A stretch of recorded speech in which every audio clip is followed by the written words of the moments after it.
Environmental impact on a building and asset is occurring all along the life cycle of the asset, from the design phase, the project phase, the operation, and even the dismantling and recycling. Sustainability by design is about making the right design choices to limit the environmental impact for all these phases of the asset life cycle. So for the project phase, as well as the operation phase, and the dismantling and recycling phase.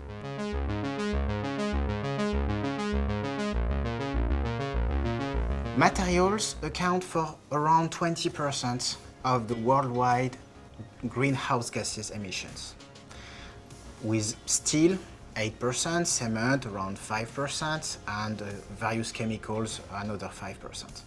So materials are really critical to cut our greenhouse gases emissions.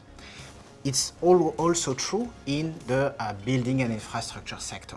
So if we are building a tower, we have to cut the material impact of this tower, because it will represent a lot of GHG emission in particular, and also other environmental impact. Think about the mining, the pollution due to the transportation, etc.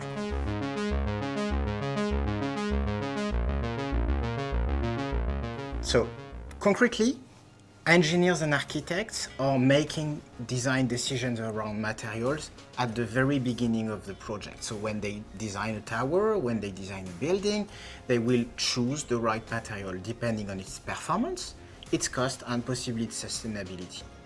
So they need to really make the right decision to choose the right material that will work, that will enable to build a building with the proper performance. Then they will need to make the right choices of costs, depending on the limits that are set by the owner and the operator. In some instances, assets and buildings have a clear sustainability objective. So in these cases, architects and engineers need to choose the right material based on this sustainability objective.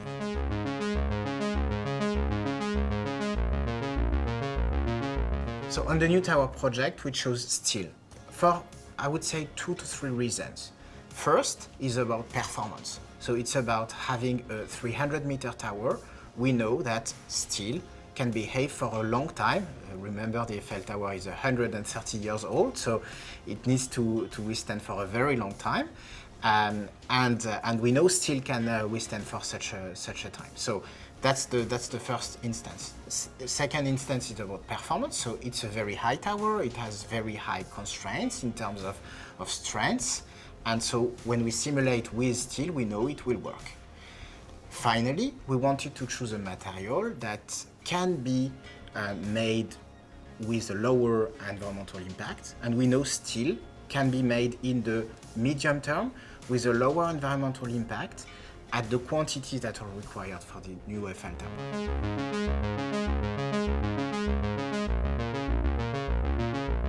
So when we look at the life cycle assessment of a tower, so life cycle assessment is about measuring the environmental impact of the various activities that are made to build a tower. So when we look at it, we know what are the environmental impact of each of the stage, and particularly the raw material. And so when we look then at the life cycle assessment of the material itself, we can pinpoint the various impacts. So manufacturing process, raw material sourcing, logistics, mining, etc. So how can we do it? How can we help that? We can help that by really looking at individually each of these instances and acting on the activities that are the most impactful for each of them. So about manufacturing, in the case of steel, we know that we need to cut the environmental impact of steel by a factor of more than 10. And this is actually achievable with known technologies. So namely, when you are manufacturing steel, usually you're doing it in a blast furnace, you're using coal that you're burning to create energy and reduce the iron oxide. We know we can use hydrogen, and that will have a lower impact by a factor of 10. The issue with that is the scale up. So we know we can do it, but we don't know if we can do it at scale. And so the point of the 3D Experience platform and our tool is to help designing these steel plants at scale using hydrogen, using electrified assets.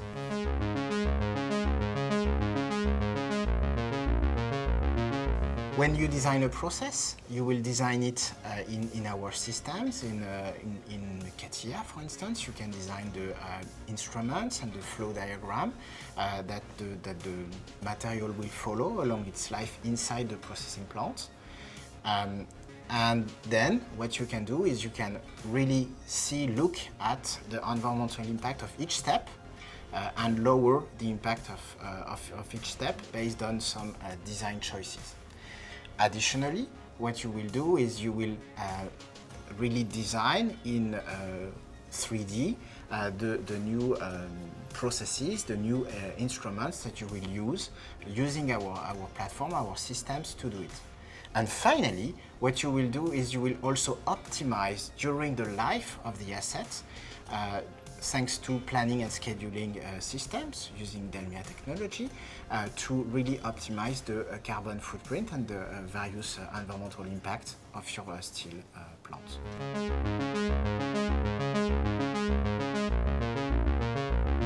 So for our new tower, we knew the environmental impact of the material was coming in majority from the manufacturing process. So we cut it using hydrogen. Then we needed to cut the two other big impacts. First one being mining and second one being logistics. So for mining, we know that with our system, we can help the miner cut the environmental impact of their mining operations thanks to better planning, taking really CO2 into account in the planning process. For transportation, we knew from our LC analysis that a big part of the environmental impact was coming from the transportation of iron ore. In conclusion, what we did was we chose to change the mine from which it was coming from Australia to Europe, in order to cut the boat transportation of the iron ore.